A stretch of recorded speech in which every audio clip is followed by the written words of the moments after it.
Hey there. So today I want to talk about 5 ways to help survive if you are in a toxic or abusive marriage, an abusive household during coronavirus. And this is in addition to washing your hands, because we start by lots of hand washing.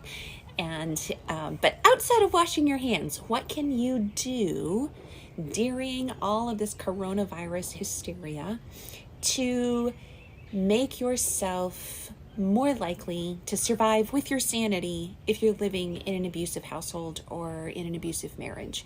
So actually, I think this is a very serious topic. I mean, yeah, I'm joking. I'm not joking. Wash your hands. Definitely wash your hands. Make your kids wash their hands. But outside of that, I've been thinking about it this weekend, and I'm thinking, okay, so it makes things so much harder. Let's say your spouse usually leaves to work every day, but their job has been cut and you are now living with them at home, or maybe your job has been cut to online work and you're working from home, which means you're spending a lot more time interacting with a person that maybe you were able to manage the difficulties in the relationship with, or even the danger with, by being away for work hours a lot. Maybe your kids are at home because schools have been closed as well, and that adds to the stress and the pressure. And as I was preparing for this video, I actually talked to a couple of people, one of whom was in my area where I am right now in Chattanooga, Tennessee. I talked this morning with Ruben Muriente, who is the interim director of the local Family Justice Center. And what he said is that he has attended executive directors meetings hosted by the Tennessee Coalition, and all domestic violence shelters in Tennessee are taking extra steps to intentionally minimize virus exposure. That means that they are doing deep cleans, they're keeping containment or like quarantine rooms, they're keeping extra spaces available for people who may need to go to a domestic violence shelter but may also be sick. They also have arrangements with local hotels to be able to take those who may be domestic violence victims, and they've got connections with hospitals and emergency rooms and so on. So the shelters, at least in the state of Tennessee, the shelters and the centers for family justice are doing everything they can to keep emergency shelters operational.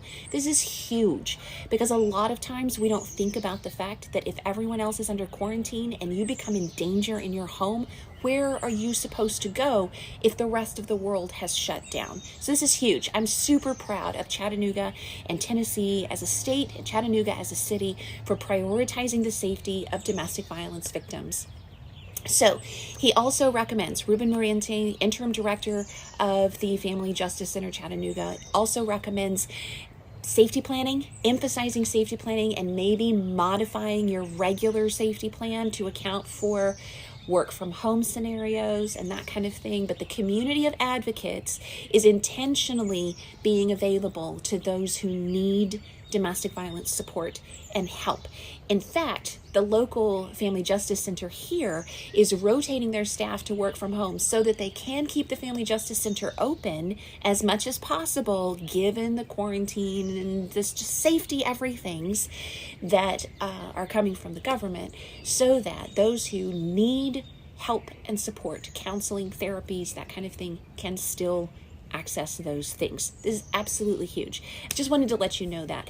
If you don't live in Tennessee, because I know I have followers from all over the world, much less all 50 states, definitely check and see if your local Family Justice Center and your local domestic violence center are doing other things, and what steps they are taking to maintain the providing of services to those who need them.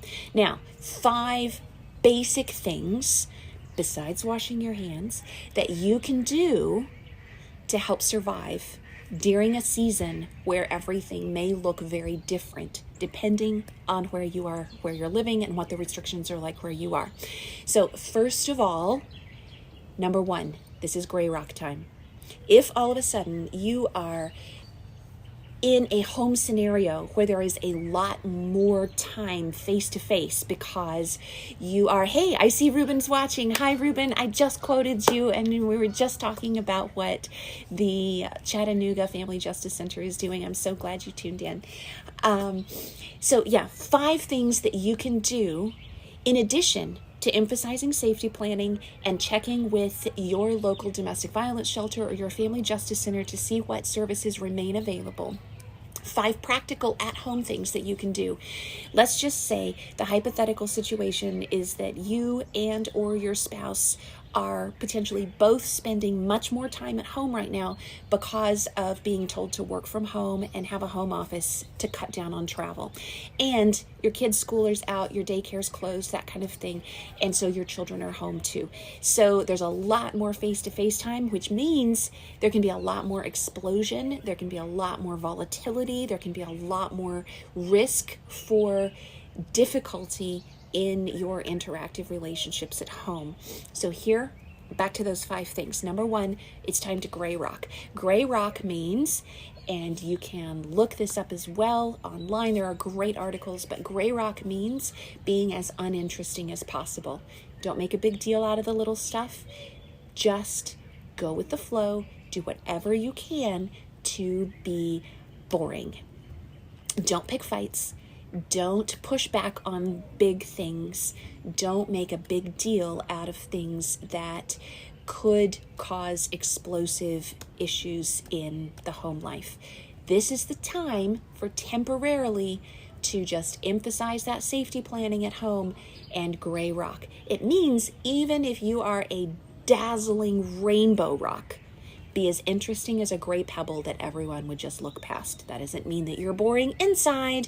It just means that you are boring on the outside because you're not engaging. Just don't engage.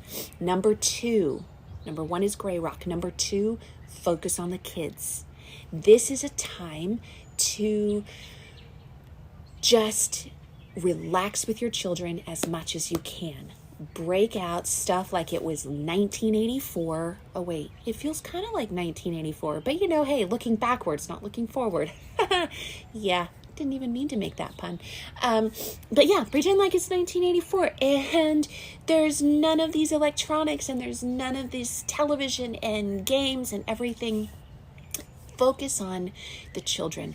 The kids don't have to realize that this could be an extra volatile time because you can do your best to be as hygge as possible. Hygge is a Swedish word. I think it's Swedish, Scandinavian, Norwegian. I'm sorry, I just looked it up. It's a Norwegian word that means slowing down and embracing the pace of life. So it can be anything from lighting candles and reading books together to pulling out board games to building a fort with blankets over the kitchen table, to wrestling with the kids in the floor, whatever it is that you can do with your kids to reconnect and to slow down the pace with them, make them the focus.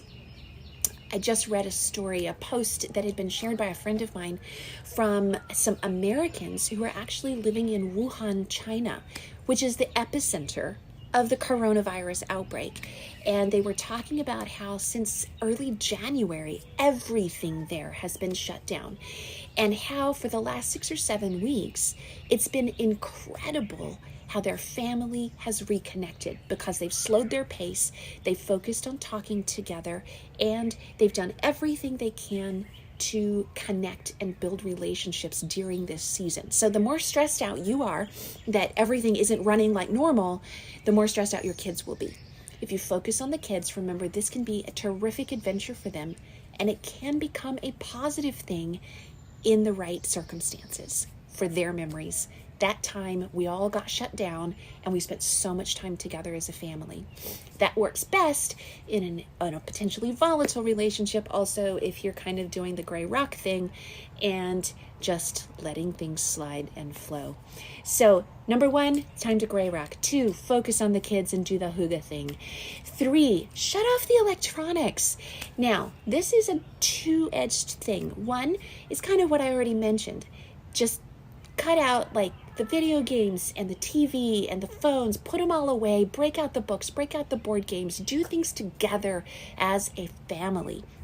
But on the other hand, if you are living in an abusive environment and your abuser is now home all the time, it's probably wise to set aside your electronic usage, because there's a lot more chance of risk of being someone looking over your shoulder if you are communicating with other people about abuse types of things. I would definitely keep it to a minimum because of the risk of just being found, someone monitoring or tracking and seeing what you're doing if you're in an unsafe kind of environment.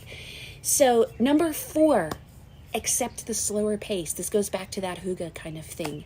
Take the gift of reconnection with your kids and with the positive people in your life. Read books that you haven't had time to read. Practice some yoga, do some stretching, do some extra exercising, take some walks outside if you live where you can do that. Whatever you can do to slow down, to slow down and accept the gift of reconnection that this particular season provides for you temporarily. And number 5 is recenter on faith. Turn on your YouVersion Bible app and just let it play in the background. Get the Hidden in My Heart scripture memory lullabies that are fantastic. And you know what? If nothing else, I have a whole series, a whole playlist of completely free scripture meditations that are read out loud and put in the first person, promises to encourage you and lift up your faith on YouTube. I'll drop the link in with the description on this. And so recenter on your faith. Remember that God has carried you through 100% of tough times to this point, and He will carry you through this one. And after all that, wash your hands. Come on, we all need to wash our hands. So just practical things. If you are watching this and you live in the Chattanooga area, the Hamilton County Domestic Violence Hotline is 423-755-2700. That's 423-755-2700. And if you are in danger in the Chattanooga area, you can absolutely still call that number. They are taking calls. The Family Justice Center address, if you are needing free therapy, counseling, and support for your family, is 5705 Uptain Road, Chattanooga, 37411. And the phone number is 423-643-7601. Also, the nationwide in the United States of America, the National Domestic Violence Hotline is 1-800-799-7233. 1-800-799-7233. If you're in a situation where you might be in danger, please memorize that number, 1-800-799-7233. And if you're not in immediate danger, but it's still really tough, I would love to hear how any of these 5 things helps you survive this season. And I am looking forward to your comments. If you liked this video, if you found it useful, please share it and wash your hands.